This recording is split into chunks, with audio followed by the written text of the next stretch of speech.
목사가 되어 보니까 하나님께서 특별하게 주시는 은혜가 있습니다. 남녀노소를 불문하고 지위 고하를 막론하고 어느 누구나 만날 수 있고 또 신방하면서 그분들의 소소한 이야기들을 들을 수 있는 기회를 주신 것이 얼마나 감사한지 모릅니다. 지내다 보면 어떤 분들은 이렇게 말씀하시더라고요. 제가 아주 어렸을 때에 처음 우리 가정에서 신앙생활을 하는 중에 너무나 어렵고 힘든 시간을 보냈습니다. 부모님이 교회 가지 못하게 핍박도 많이 하고 매도 많이 맞고 집에서 쫓겨나기도 하고 그런 세월을 보내면서 오늘에 이르기까지 신앙을 견고히 붙들고 있는 분도 뵙고요. 또 그렇게 시간이 흘러서 인생의 중년을 맞이했을 때 암에 걸려서 투병을 하고 또 극복하신 분들의 이야기도 듣습니다. 또 인생의 노년에 호흡이 가쁜 이 시기에 힘들게 마지막을 그렇게 보내는 분들도 뵙곤 합니다. 시기와 상황이 다르지만 어느 누구도 처음부터 끝까지 평탄하게 보내시는 분은 단 한 분도 안 계셨습니다. 혹시 이 자리에 계신 성도님들 중에 목사님, 저는 아침에 일어나서 밥 먹고 출근하고 또 퇴근하고 또 저녁 먹고 그냥 맨날 일상이 다람쥐 쳇바퀴 돌아가는 것 같이 재미도 없고 무료하고 뭐 그냥 그렇습니다 라고 말씀하시는 분이 계시다면 그분은 정말 복받은 겁니다. 그게 얼마나 감사한 일인지 어느 때 알죠? 어려운 가운데 고난에 처해 보면 이게 엄청난 복이었구나. 이 다람쥐 쳇바퀴 도는 삶이 이게 그냥 되는 게 아니구나. 이게 굉장히 큰 축복이구나 하는 걸 깨닫게 됩니다. 어떤 분들은 경제적으로 너무너무 힘든 시간을 보내서 이보다 더 내려갈 수 있나, 이게 내 인생의 바닥이다라고 생각했는데 바닥 밑에 뭐가 있죠? 지하실이 있더라고요. 지하실이. 다 내려온 줄 알았는데 막 더 내려가는 거예요. 더. 이게 끝이요. 지하 몇 층까지 가야지 이게 끝인지. 바닥을 쳐야 올라오는데 이 바닥이 어딘지 모르고 힘든 시간을 보내는 분도 계시고요. 늘 좋았던 관계라고 생각을 했는데 정말 절친한 막역한 사이라고 생각했는데 어떤 일로 인해서, 사업으로 인해서 관계가 깨어진 분도 계십니다. 또 어떤 분은 건강에 대해서는 정말 자신했는데 잘 내 몸을 보살피고 살폈는데도 불구하고 뜻하지 않은 질병으로 인해서 고난 가운데 계시는 분도 있습니다. 우리 성도님들은 제가 드린 여러 상황과 환경과 여건들 가운데 어느 시간을 지금 지나가고 계십니까? 다른 사람이 당하는 고난이나 어려움이나 질병에 대해서는 우리가 쉽게 생각하죠. 그죠? 그런가 보다. 무슨 뉴스나 드라마를 통해서 이렇게 듣고 또 주변 이웃들을 통해서 들으면 그냥 그런가 보다 그렇게 지나가는데 그 일이 내 일이 되면 그 사건이 나의 사건이 되는 순간 그 무게감이 완전히 다르더라고요.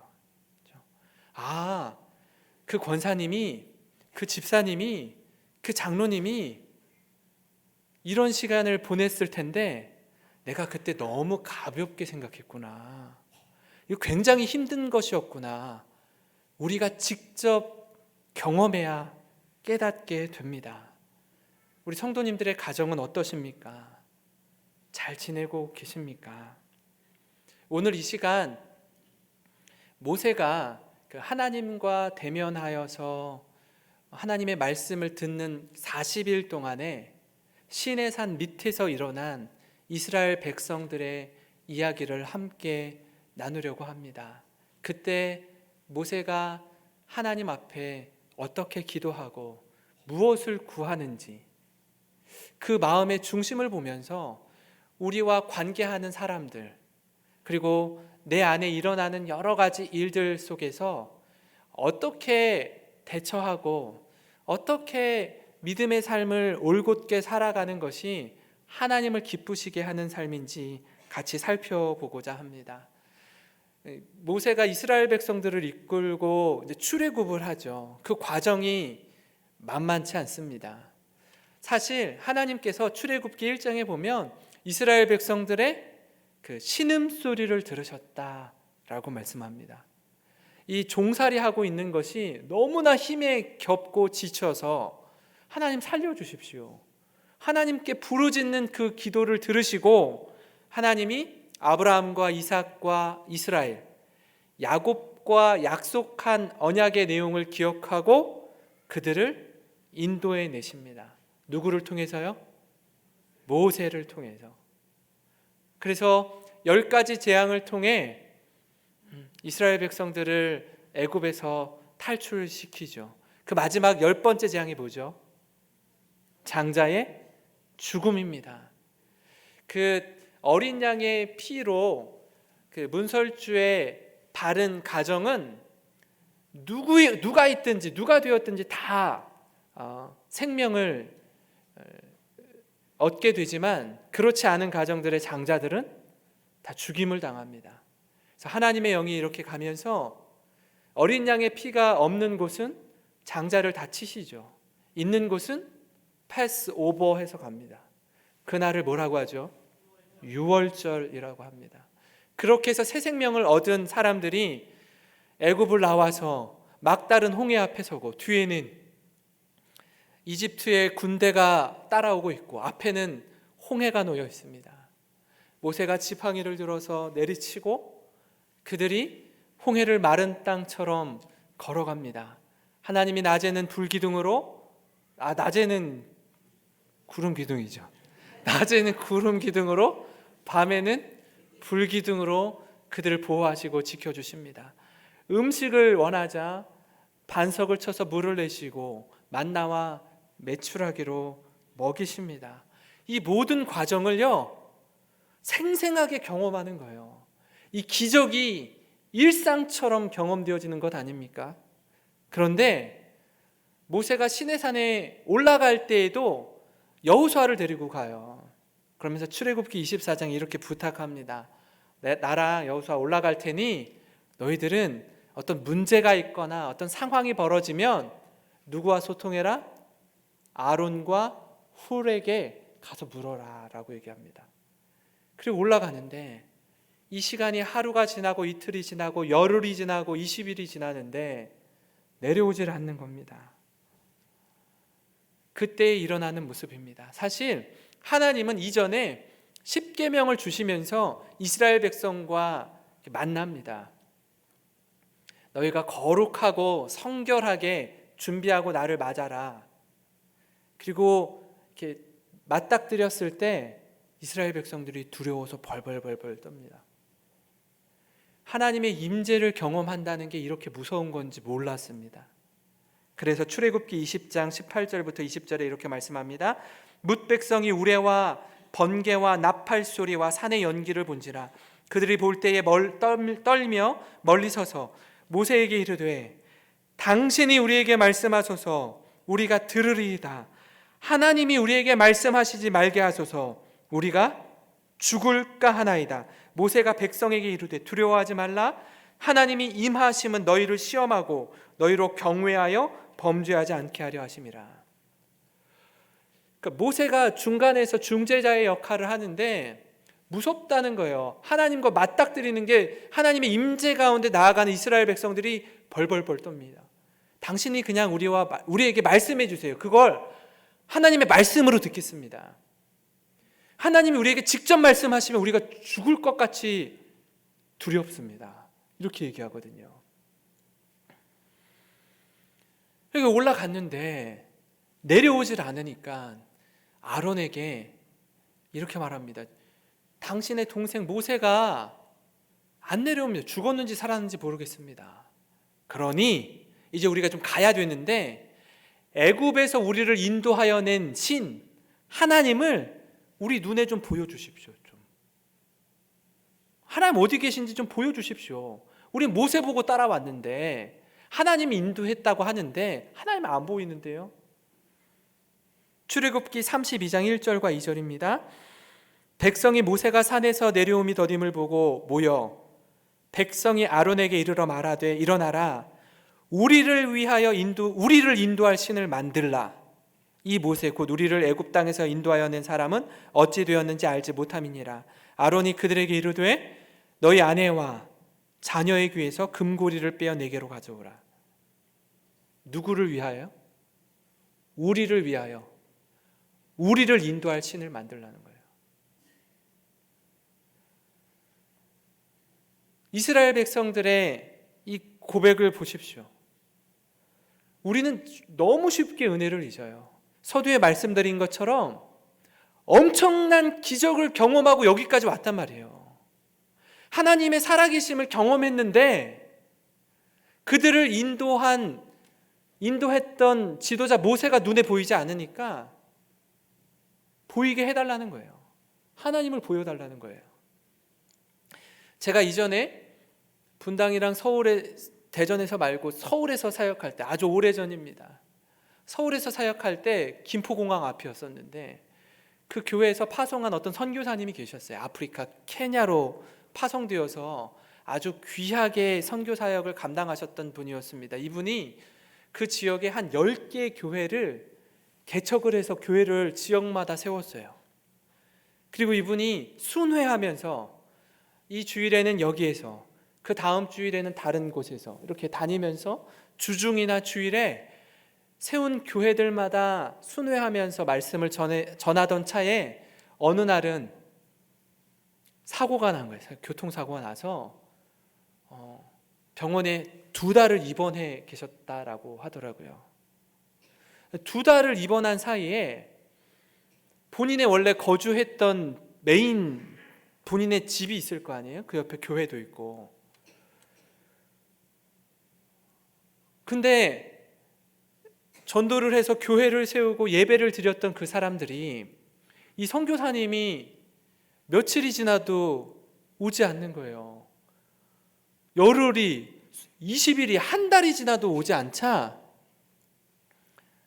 어떤 일이 일어났냐면 2달이 지난 다음에 다 회복되고 자신의 집으로 돌아갔을 거 아닙니까? 돌아갔는데 가재두고 자기 살림살이가 하나도 없는 거예요. 다 그 사람들이 가져갔어요. 훔쳐갔어. 선교사님 집에 갔는데 비어 있는 거예요. 선교사님 집이. 교회를 갔더니 교회에서 쓰던 모든 물건들이 다 사라진 거예요. 선교사님 마음이 물처럼 녹았다고 하더라고요. 왜 그럴까요? 왜? 선교사님이 돌아가신 줄 알았대. 오지 않으니까 죽은 줄 알고 우리가 가져다 써야지. 다 가져갔대요. 얼마나 마음이 그랬겠습니까? 한 사람이 사라지니까 교회도 사라지고. 어떻게 이들을 섬겨야 될지, 어떻게 교회를 세워나가야 될지 다시금 생각하는 시간이었다라고 합니다. 마치 이스라엘 백성도 그랬던 것 같아요. 모세가 없다. 우리를 인도하여 낼 신을 좀 보여달라 눈앞에. 우리 어떻게 해야 되냐 하니까 아론이 좀 잘 다독이고 설득을 했어야 됐는데 어떻게 하죠? 32장 4절입니다. 아론이 그들의 손에서 금고리를 받아 부어서 조각칼로 새겨 송아지 형상을 만드니 그들이 말하되 이스라엘아 이는 너희를 애굽 땅에서 인도하여 낸 너희의 신이로다 하는지라. 이게요 우리가 섬겨야 될 우상이라고 생각하지 않는 거예요. 뭐라고 하죠 여기서? 너희를 애굽 땅에서 인도하여 낸 너희의 신이래요. 그 누구예요? 애굽 땅에서 인도하여 낸 신이 하나님이라는 거예요. 그러니까 하나님이 아닌 걸 딴 걸 만들어서 절하는 게 아니라 이게 하나님이라는 거예요. 이게 이 송아지가 우리를 애굽 땅에서 인도하여 낸 신이라는 거예요. 하나님 아닌 것을 하나님의 자리에 올려다 놓고 섬기는 거라고요. 누구를 위해서요? 자기 자신을 위해서.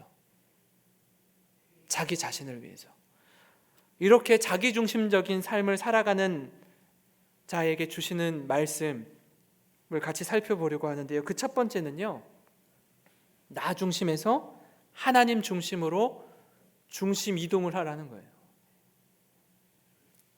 32장 1절에 다시 한번 읽어보겠습니다. 백성이 모세가 산에서 내려옴이 더딤을 보고 모여 백성이 아론에게 이르러 말하되 일어나라, 우리를 위하여 우리를 인도할 신을 만들라. 이 모세 곧 우리를 애굽 땅에서 인도하여 낸 사람은 어찌 되었는지 알지 못함이니라. 누구를 위해서요?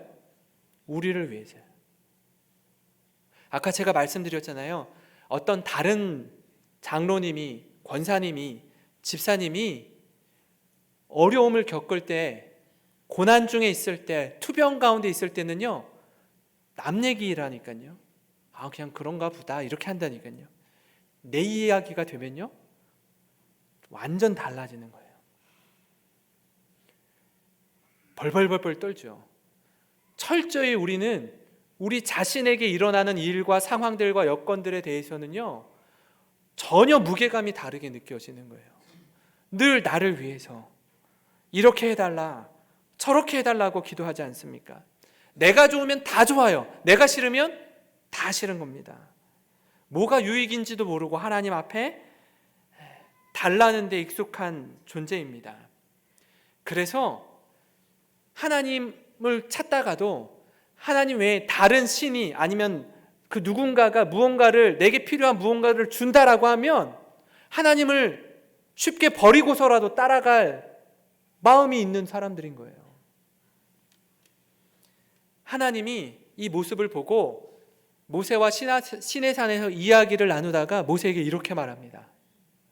그 말씀이 출애굽기 32장 7절부터 9절인데요. 여호와께서 모세에게 이르시되 너는 내려가라. 네가 애굽 땅에서 인도하여 낸 네 백성이 부패하였도다. 그들이 내가 그들에게 명령한 길을 속히 떠나 자기를 위하여 송아지를 부어 만들고 그것을 예배하며 그것에게 제물을 드리며 말하기를 이스라엘아, 이는 너희를 인도하여 낸 너희 신이라 하였도다. 여호와께서 또 모세에게 이르시되 내가 이 백성을 보니 목이 뻣뻣한 백성이로다. 제가 여기 보니까 7절에 보세요. 뭐라고 얘기하냐면 네가 애굽 땅에서 인도하여 낸 네 백성이 부패하였도다, 이렇게 얘기해요.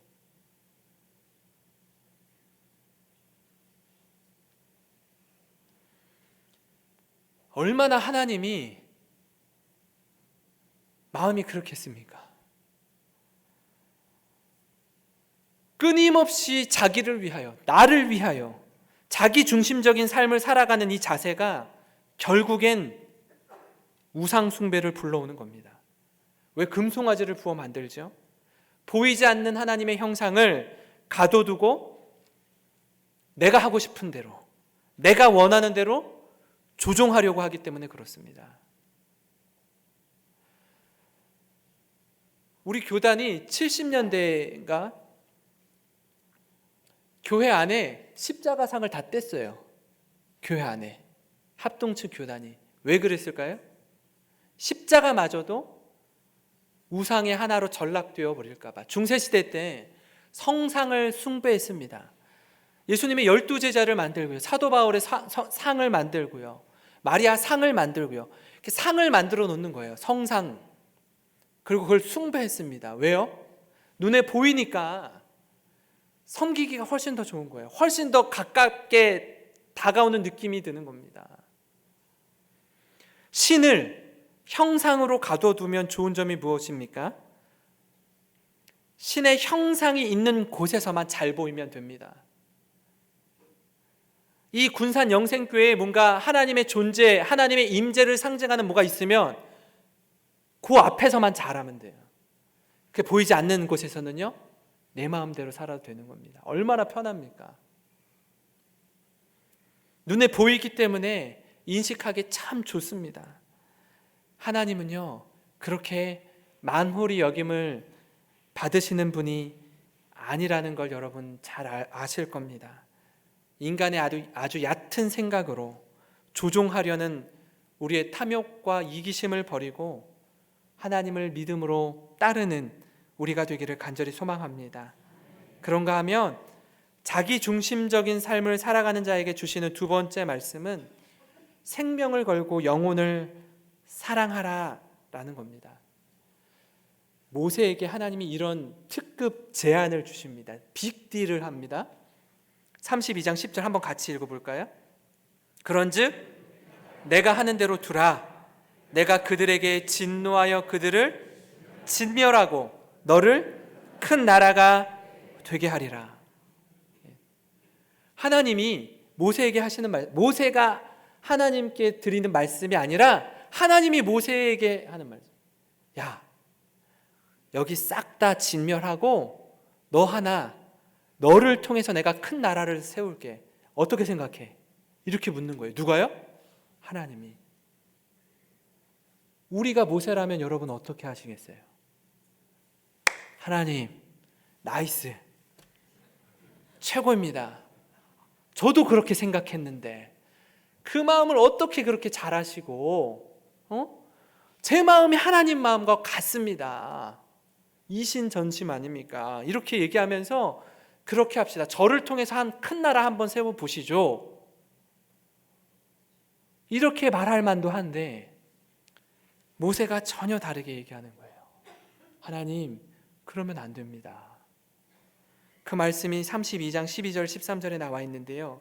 어찌하여 애굽 사람들이 이르기를 여호와가 자기의 백성을 산에서 죽이고 지면에서 진멸하려는 악한 의도로 인도해 내었다고 말하게 하시려 하나이까. 주의 맹렬한 노를 그치시고 뜻을 돌이키사 주의 백성에게 이 화를 내리지 마옵소서. 주의 종 아브라함과 이삭과 이스라엘을 기억하소서. 주께서 그들을 위하여 주를 가리켜 맹세하여 이르시기를 내가 너희의 자손을 하늘의 별처럼 많게 하고 내가 허락한 이 온 땅을 너희의 자손에게 주어 영원한 기업이 되게 하리라 하셨나이다. 놀랍지 않습니까? 사실 뭐만 했다 하면 이스라엘 백성들이 모세를 향해서 돌을 들고 너 죽일 거야. 돌을 들고 오는 이스라엘 백성들 여러 차례 경험했어요 이미. 그러면 질릴 만도 하고요. 참 너무하다 싶을 만큼 마음의 상처도 클 겁니다. 근데 어떻게 해요? 하나님의 그 제안 앞에서 하나님 살려주셔야 됩니다. 하나님 약속하셨습니다. 하나님의 하나님 되심이 여기서 진멸해 버리시면 이방 나라 사람들이 뭐라고 생각하겠습니까? 하나님에 대해서요. 이러시면 안 됩니다. 그리고 32장 31절 32절에 우리가 읽은 말씀이 나옵니다. 모세가 여호와께로 다시 나아가 여짜오되 슬프도소이다. 이 백성이 자기들을 위하여 금신을 만들어 싸우니 큰 죄를 범하였나이다. 그러나부터 같이 읽겠습니다. 시작. 그러나 이제 그들의 죄를 사하시옵소서. 그렇지 아니하시오면 원하건대 주께서 기록하신 책에서 내 이름을 지워버려 주옵소서. 이 모세의 이 절절함이 느껴지십니까? 하나님 살려주십시오. 하나님 살려주셔야만 됩니다. 그들의 죄를 용서해 주십시오. 그렇지 아니실 거면 저를 생명책에서 지워주십시오.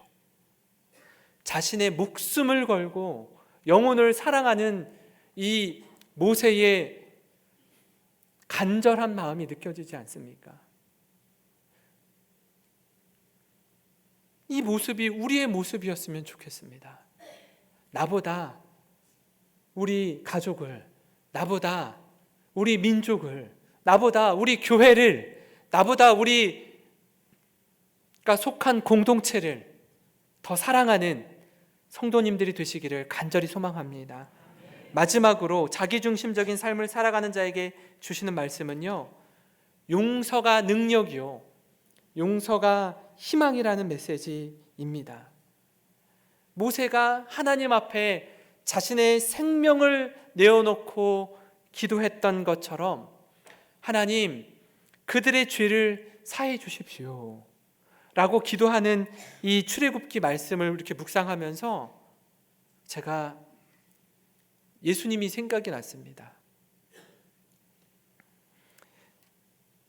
누가복음 23장 34절 상반절에 이에 예수께서 이르시되 아버지 저들을 사하여 주옵소서 자기들이 하는 것을 알지 못함이니이다 하시더라. 46절에 예수께서 큰 소리로 불러 이르시되 아버지 내 영혼을 아버지 손에 부탁하나이다 하고 이 말씀을 하신 후 숨지시니라. 자신을 십자가에 못 박아 죽이는 사람들에게 하시는 예수님의 말씀이 무엇입니까? 아버지 저들을 사하여 주옵소서. 자신이 죽음을 직면하는 그 순간에도 어떻게 이런 말씀을 할 수 있습니까? 이게 예수님이 우리에게 보여주시는 진정한 사랑인 줄 믿으시기 바랍니다. 이 십자가 사랑을 통해서 우리가 영원한 멸망의 자리에서 영원한 생명의 자리로 옮겨진 줄 믿습니다. 또한 또 한 사람의 기도가 생각이 나더라고요. 예수님의 십자가에서의 기도와 동일했던 스데반의 마지막 기도입니다. 사도행전 7장 59절과 60절입니다. 우리 같이 읽겠습니다. 그들이 돌로 스데반을 치니 스데반이 부르짖어 이르되 주 예수여 내 영혼을 받으시옵소서 하고 무릎을 꿇고 크게 불러 이르되 주여 이 죄를 그들에게 돌리지 마옵소서 이 말을 하고 자니라. 모세도 그러했고 예수님도 그러했고 스데반도 그러했습니다. 이게 하나님께서 우리를 통해서 주시는 메시지 아닙니까? 죄를 사해 달라고, 용서해 달라고. 어떻게 자신이 죽어가는 그 상황에서 이런 고백을 할 수 있습니까? 우리는 어떻습니까? 우리에게 조금이라도 뭐라고 할라치면 가만히 있지 않습니다. 일을 갑니다. 잠이 오질 않습니다. 하나님, 목숨 걸고 사랑했던, 그리고 그들의 죄를 용서해 달라고 기도했던 이 고백이 우리의 고백이 되기를 소망합니다. 하나님 앞에요, 나아갈 때 제가 몇몇 분들을 이렇게 만나고 신방해 보니까 이런 말씀 하시더라고요. 이렇게 좀 교회에 상처가 있어서요, 누군가와의 관계가 좀 어그러져서요, 제가 못 가고 있습니다. 아니, 교회를 이렇게 한 주, 두 주, 한 달, 두 달, 1년, 2년 나가지 않았더니 면목이 없어서 못 나가겠습니다. 이런 성도님들이 계시더라고요. 근데요, 하나님 앞에서는요, 면목을 따지거나 체면을 따지거나 하지 마셔야 됩니다. 그럼에도 불구하고 머리 뒤밀고 하나님, 제가 부끄럽지만, 제가 낯짝들기가 부끄럽지만 누가 볼까 뭐 하지만, 아니요, 그래도 나오셔야 되는 거예요. 그래도 나오셔서 하나님, 저 부끄럽지만 용서해 주시고 살려주세요.